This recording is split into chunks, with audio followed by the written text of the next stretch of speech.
오늘은 하갈이 이렇게 사라의 낯을 피해서 도망을 갈 때 하나님의 사자가 우리에게 나타났다라는 말입니다.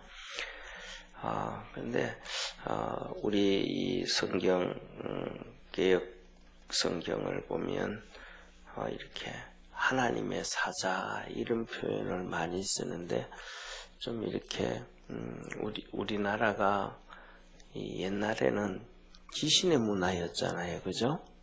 전부 이렇게 예를 들면 그 옛날에 고려 시대에는 우리나라가 제사가 문화가 없었어요. 제사 문화가 이 제사 문화가 중점적으로 언제 생기기 시작했냐면 조선 시대에 중점적으로 이제 성리학이 들어오면서 제사 문화가 생긴 걸로 생각이 되는데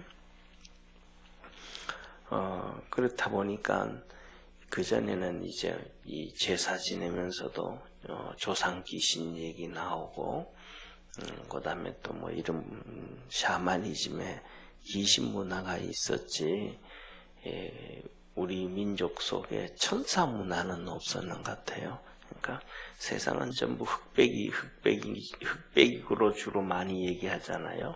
낮에는 밝고 밤에는 어둡고 이 흑백. 그런데 귀신의 문화가 있었으면 당연히 천사의 문화가 있었을 텐데 우리나라에는 그런 천사의 문화가 왜 없었는지 모르겠어요. 더더욱 특히 이제 우리나라 같은 경우에는 당나라가 아니고 통일신라 시대 때 우리나라에 기독교가 들어왔었는데 그냥 다 사라져 버렸단 말이에요. 그래서 그때에 들어왔던 기독교에 대해서 연구한 그런 많은 사람들은 우리나라의 문화 중에서 예를 들면 경천내인 사상이라 그러잖아요, 그죠? 경천내인이라 그러잖아요. 경천내인 사상, 그러니까 경천 하늘을 공경하고 애인 사람을 사랑하고 이게 다 성경적인 문화다. 우리 주님께서 첫 계명이 하나님을 사랑하고 두 번째 계명이 사람을 사랑해라. 이 계명이다. 이런 거라든지 이런저런 많은 그러한 우리나라 문화, 우리나라 의식 속에 그런 기독교적인 영향이 있는 게 그때 통일신라 시대 때 들어온 기독교의 영향이 아닌가 그런 얘기를 해요. 그래서 그런데 중요한 건 제가 그런 말씀을 드리는 것 중에 하나는 그때 그렇게 기독교의 문화가 들어와서 있었는데 이 귀신의 문화는 너무 많이 팽배해져 있었는데 왜 천사의 문화는 없었을까? 라는 그런 의문점 중에 하나예요. 그러다가 보니까 중요한 것은 이제 이 100년 전, 120년 전에 기독교가 들어오면서 120년도 이제 더 됐죠 벌써. 1882년에 기독교가 들어왔으니 우리나라 공식적으로 들어온 게 1882년이니까 그러니까 벌써 거의 뭐 한 130년이 됐는데 그때 들어오면서 성경들을 이렇게 뭐라 그럴까 그 조선 시대에 사용하던 그런 단어들을 많이 사용했어요. 사자라는 표현. 그러니까 누구에게 누구를 보냈다 할 때 사자라는 표현을 쓰잖아요. 우리는 요새는 이제 뭐 많이 바뀌어서 그런 것들을 대사라는 표현으로 쓰기도 하지만은 옛날에는 사자란 말이에요. 그래서 이 성경에 보면 하나님이 보냈으니까 천사를 사자로 표현하는 거예요. 하나님이 보냈으니까. 그리고 그 다음에 성경에 보다 보면 우리가 동물들 있잖아요, 그죠? 동물들 사자도 그냥 사자로 표현을 해놓고 하니까 성경에서 우리가 보면서도 좀 그런 부분들이 좀 피부에 이렇게 읽으면서도 직접적으로 부딪히기가 좀 어려워요. 오늘 본문 말씀에서도 하나님의 천사거든요. 하나님의 천사가 이 누구에게 이 하갈에게 나타났단 말이에요. 하나님의 천사가 하갈에게 나타난 모습인데 이런 것들을 그냥 하나님의 사자 그러지 않고 하나님의 천사 그러면 훨씬 더 우리가 인식하고 이해하기가 편해지는데 이런 것들을 전부 다 사자로 표현을 해서 좀 그렇다라는 부분하고 그 다음에 두 번째로는 뭐냐 하면 우리가 여기서 나올 때 하나님의 천사가 나타나서 라고 얘기할 때 구약 성경의 모습 보면 그러면 우리가 예를 들면 중세 시대에 우리가 하나님의 천사 하면 이 형상이 머리에 이게 안 떠오르잖아요. 그렇죠? 그러니까 우리가 옛날 이 그림을 보면서 중세 시대 그림을 보면서 정말로 이렇게 토실토실한 또 살이 찐 그리고 날개가 조그만한 사람 모습의 이런 천사 그림들을 그려놨는데 그것들을 머리에 우리가 형상화하는 경우가 많아요. 그런데 성경에 보면 하나님의 천사가 여러 모습으로 나타나고 있습니다. 한 가지 모습이 아니고 예를 들면 가서 확인을 해봐야 되겠지만은 문자적으로 볼 때는 이사야서 같은 경우에서는 날개가 6개가 있는 천사가 있고 그래서 하나님의 존전에 두 날개로는 날고 두 날개로는 얼굴을 가리고 두 날개로는 발을 가리고 거룩하다 거룩하다 거룩하다 이렇게 하나님 앞에서 존전해서 찬양을 하는 그런 천사를 봐요. 근데 중요한 것은 하늘나라 하나님의 존전에서는 그런 모습이 있는데 이 천사들이 사람들 앞에 나타날 때는 거의 대부분 어떤 모습이냐면 우리 사람하고 똑같은 모습이에요.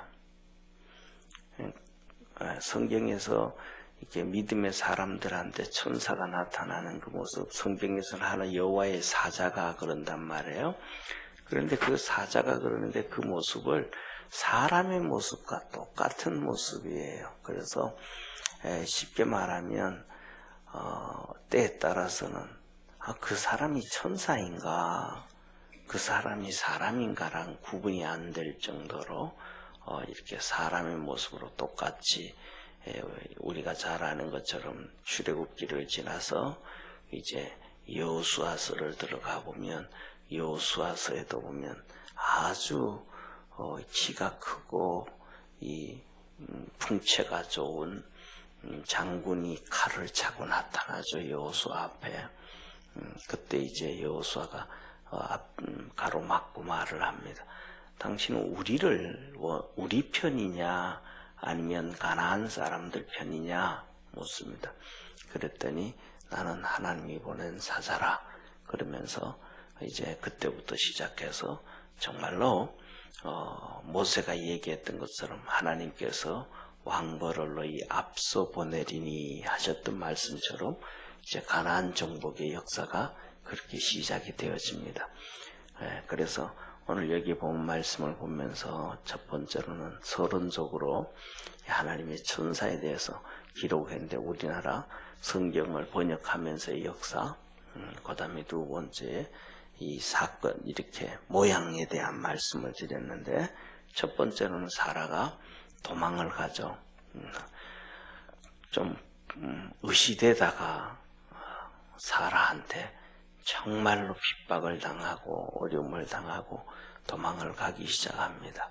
그래서 도망을 가다가 주님을 만나는데 첫 번째는 천사가 말하죠. 도망을 가는 그 천사가 그를 만나서 하는 얘기가 너 돌아가라.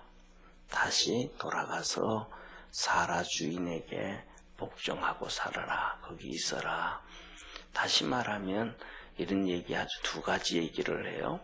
사라는 아기를 안 가졌고 너는 아기를 가졌다고 쉽게 말하면 좀 유세 떨지 말고 네가 이 자리는 그 밑에 있는 자리니까 자기 지위를 지켜라. 질서를 지켜라. 그래서 그 밑에 있어라. 쉽게 말하면 이 하갈이 유세만 안 떨었더라면 안 쫓겨나잖아요. 그죠? 왜냐하면 사라가 애를 달라 그래가지고 아브라함이 그랬으니까 웬만하면 좀 봐줬을 텐데 좀 그런 것 같아요. 그래서 이런 모습을 보면서도 우리 믿음의 성도들이 좀 겸비할 수 있는 믿음의 성도 되어지기를 바랍니다.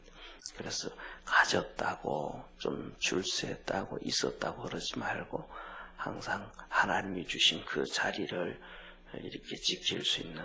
그 다음에 두 번째로는 여기서 그 다음에는 우리 삶도 그렇잖아요. 오늘날 우리의 삶들을 보면 살아가면서 어려움이 없을 때가 없죠. 또 어려움 하나 지나고 나면 또 하나 어려움이 오고 또 지나고 나면 또 어려움이 오고 합니다.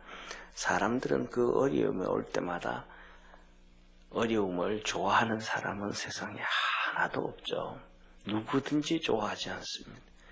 제가 생각하기에는 예수님도 안 좋아했을 것 같아요. 어려움은 누구든지 안 좋아하는데 사람들 특징 보면 어떤 사람들은 그 어려움을 있는 자리에서 묵묵히 이겨갑니다.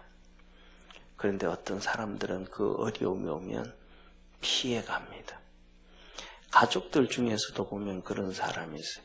어려움이 있으면 피해가요.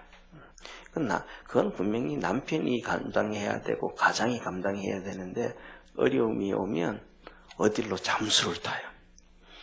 그러면 남아있는 사람들이 잠수 안 타는 가족들, 그들이 문제를 다 해결하면 그 다음에 또 쓱 나타나요.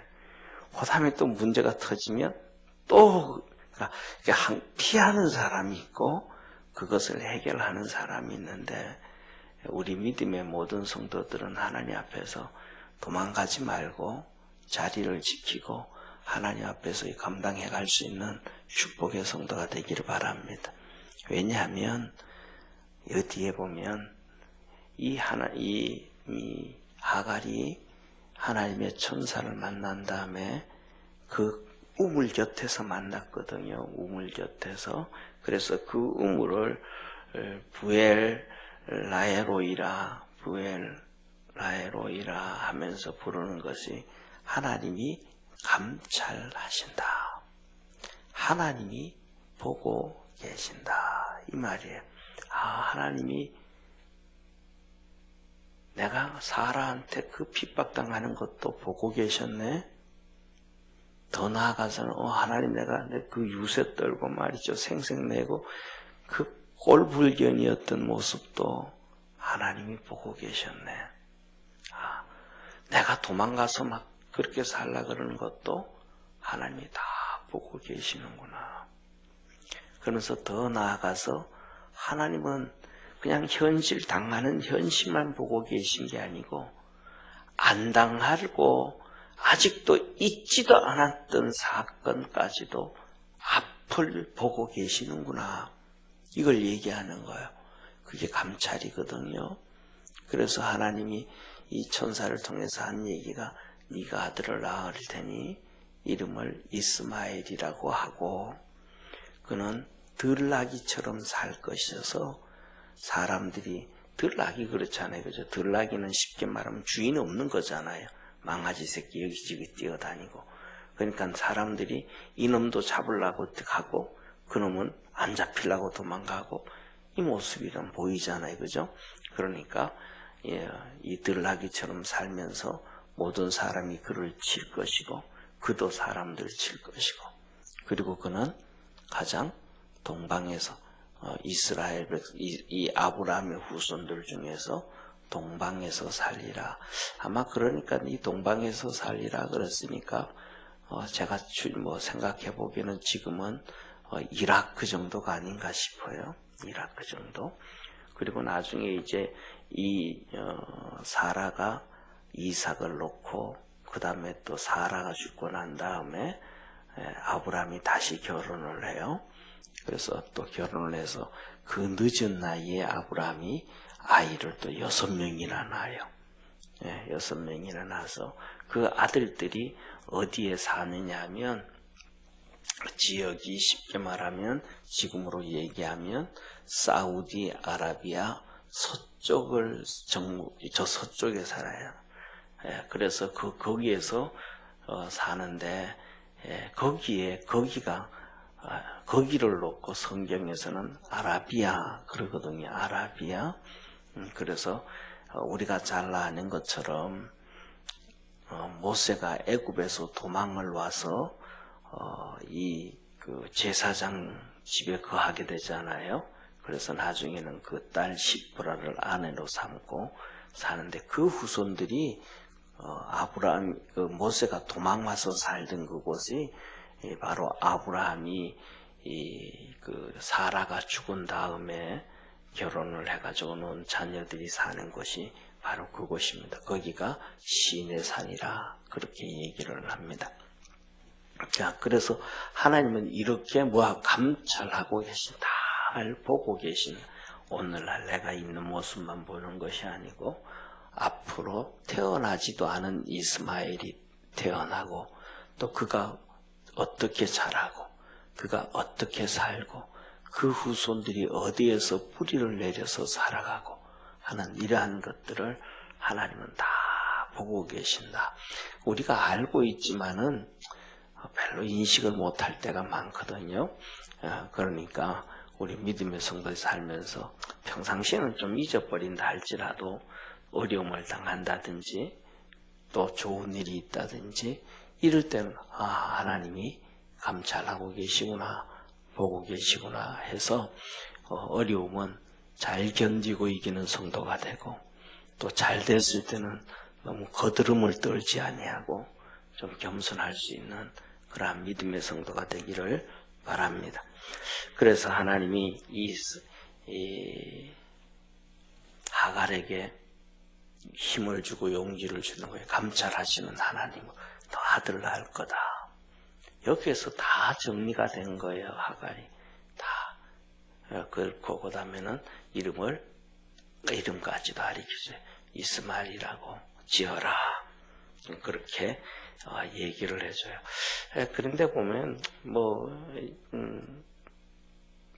하갈의 피를 받아서 그런 건 아니겠지만 나중에는 결국은 하갈이 이 이스마엘을 데리고 쫓겨납니다. 둘이 쫓겨나요. 그 쫓겨나는 이유도 똑같아요. 또 지금은 하갈이 사라 앞에서 거들먹을 피우고 막 그냥 사라를 무시해가지고 핍박을 당하다 쫓겨나는데 지금 여기서 끝에 보면 이 이스마엘이 태어날 때 나이가 아브라함이 85세라 그랬잖아요. 그죠? 86세라 그랬잖아요. 86세에 낳았으니까 이삭이 100세에 태어나니까 나이가 14살 차이가 나는 거예요. 그러니까 14살 차이가 나면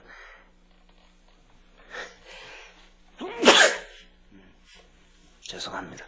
14살 차이가 나면 글쎄요 모르겠습니다만 그때는 또 좀 다르죠. 그때는 결혼을 아주 좀 많이 늦게 했으니까 아브라함 그때 시대는 결혼을 지금보다 훨씬 많이 늦게 했습니다. 왜냐하면 아브라함 시대에는 평균 수명이 거의 150에서 200살 정도 돼요. 그때는요. 아브라함 시대는. 그러니까 타락 전에는 900세에서 1000세 정도가 사람의 평균 수명이고요. 그 다음에 노아 홍수가 딱 끝나고 나면 사람 수명이 500세로 갑자기 뚝 떨어집니다. 그리고 그때부터 시작해서 급속도로 1000살이었던 사람의 수명이 500살, 400살, 300살, 200살로 거의 쉽게 말하면 한 세대에 걸쳐서 100살씩 가까이는 줄어듭니다. 급속도로 줄어들어요. 그리고 급속도로 줄어들면서 아브라함에게 하나님 말씀하시기를 너 자손이 4대 만에 애굽에서 나오겠다 그랬거든요. 그러면서 4대 만에 나오겠다 그랬는데 400년이라는 시간이 지나가요. 그러니까 아브라함 시대까지는 거의 150에서 200살 정도의 수명이 거의 유지가 되어지고 그게 그 다음에 또 이삭도 그렇고 야곱도 그래요. 그리고 그렇게 150살, 200살까지 되다가 4대가 지나게 되면 7, 80세로 떨어져 버려요. 그래서 우리가 잘 아는 것처럼 사람의 수명이 70이요 강건하면 80이다 그랬던 그것이 뭐냐 하면 모세가 고백을 하고 썼던 시편의 기록이 된 거예요. 그러니까 모세 시대가 7, 80이 돼버렸으니까 아브라함 시대는 아브라함, 이삭, 야곱 그들의 나이, 야곱도 150이거든. 175세도로 죽나 그래요. 그러니까 150에서 170 되는데 4대 만에 또 7, 80으로 푹 들어져요. 그러니까 쉽게 말하면 그리고 그 다음에는 결혼도 지금처럼 그렇게 하는 게 아니고 늦게 해요. 야곱도 아주 늦게 하고요. 그 다음에 우리가 잘 아는 것처럼 이삭도 결혼을 60에 해요. 그러니까 이때는 결혼을 늦게 해. 그러니까 늦게 해가지고 하는데 그러니까 막 사람들이 이렇게 죽어갈 때 이렇게 타락하고 이렇게 할 때 되어지면 거의 대부분 특징이 타락하고 죄짓고 난 다음에는 홍수 전에는 아버지와 아들과 손자가 거의 같이 죽어요. 태어나는 거는 막 예를 들면 100년씩 70년씩 이렇게 나이 차이가 나는데 죽을 때 되면 거의 비슷하게 같이 다 죽는 거예요. 그러니까 인구가 이렇게 늘어났다가 유지가 되어지는 거죠. 이렇게 어느 정도까지. 그렇게 되어지는데 오늘 여기 이 본문 말씀을 이렇게 보면서 우리가 가장 중요한 것은 아까 말씀드리려고 그랬던 것처럼 이 하갈이 그렇게 교만을 떨다가 그렇게 죽었는데 요새 같은 경우에는 요새가 아니고 우리나라 조선시대 같은 경우에는 조선시대는 평균 나이가 한 35세밖에 안 됐거든요. 일제시대도 35세. 그리고 우리나라 1960년대 되면 그때 수명이 이제 평균 수명이 한 40에서 45세 그 사이로 이제 조금 올라와요. 그러니까 조선시대만 해도 평균 나이가 30에서 40살 사이에 36년에 일본에서 이렇게 정리한 것 보면 한국 사람의 평균 수명이 일제시대 때 36세예요. 그러니까 36세니까 평균 수명이 36세니까 거의 뭐 15대면 시집가고 다 가는 거예요. 그때 되면. 그렇게 되어지는데 그때 우리나라 실정으로 하면 14살이면 이건 엄마하고 같은 거 수준이 아버지하고 같은 수준이 거의. 그러니까 이 이삭이 14살 정도 나이가 그 이삭보다가 많다 그러면 그냥 이렇게 그냥 데려놀기도 힘들잖아요. 수준이 안 맞아서. 5살 되면 20살인데 5살 되면 20살이잖아요. 그죠? 5살이면 20살이고 10살이면 벌써 25이니까 그걸 어떻게 데리고 놀고 뭐 어떻게 해요? 이거는 답이 안 나와요. 우리가 여기 계신 분들 중에서도 예를 들면 우리 장로님이나 권사님 되신 분들은 옛날에 어른들이니까 형제들이 7, 8이 기본이잖아요. 그러면 14살 정도 되면 7, 8이면 제일 큰 형님하고 막내 수준이거든요. 이거는 아버지 엄마보다 어려운 게 형이잖아. 이 정도 되면. 이 정도 되어지면 그냥 어쨌든 간에 뭐 다 이렇게 넘기고 가야 되는데 인간이 참 못나고 추접고 더러워가지고 그걸 못하는 것 같아. 그래서 이스마엘이 이삭을 돌려주고 막 괴롭고 하고 그러다가 또 아브라함한테 둘이서 쫓겨나잖아요. 하갈하고 똑같이 하갈이 사라한테 하다가 쫓겨난 것처럼 똑같이 이스마엘이 또 이삭한테 하다가 쫓겨납니다. 그게 그런 역사가 뿐만 아니고 우리가 잘 알고 있는 것처럼 요셉에 대해서도 또 똑같은 거예요. 그 제일 위에 형들하고 하면 나이 차이가 정말 많이 나기 때문에 그냥 넘어가도 되는데 그냥 꿈쟁이라 그러고 아버지한테 사랑을 독차지한다 그러고 하니까 또 그렇게 해가지고 죽이려고 팔고 하거든요. 그러니까 우리 속에는 이렇게 좀 맨날 머리 만지고 화장하고 어릴 때는 또 죽은 짜내고 뭐고 폼 잡고 잘난 척하고 또 이렇게 하고 있지만 그 속에는 보이지 아니하는 아주 못된 것들이 우리에게는 다 있는 거예요.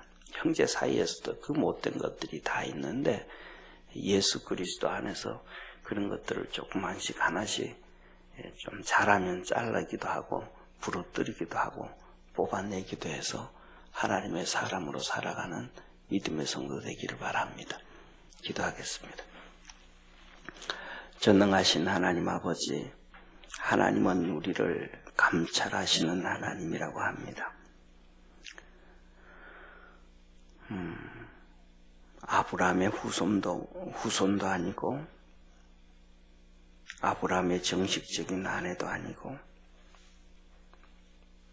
출생이 괜찮은 것도 아닌 하갈, 태어나면서부터 애굽 사람의 종으로 태어나서 바로가 아브라함에게 줘서 또 종으로 살고 있는 그렇지만은 하나님이 그를 감찰하셔서 축복해 주시고 함께 하신다고, 어려움 당하고 힘들어도 자리 지키고 믿음으로 살아가면 하나님이 그 후손들을 축복해 준다고 약속해 주셨습니다. 우리 믿음의 성도들 모두가 하나님 앞에서 그 감찰하시는 하나님을 생각하며 믿음의 길을 한 걸음 한 걸음 삶을 잘 믿음 안에서 살아갈 수 있는 복된 성도들 되게 하옵소서. 새벽마다 주 앞에 나와 엎드려 예배드리며 기도할 때 하나님께서 들어주시고 하늘문을 여시사 은혜 베푸시사 주의 거룩함 있게 하시옵소서. 예수님의 이름으로 기도드립니다. 아멘.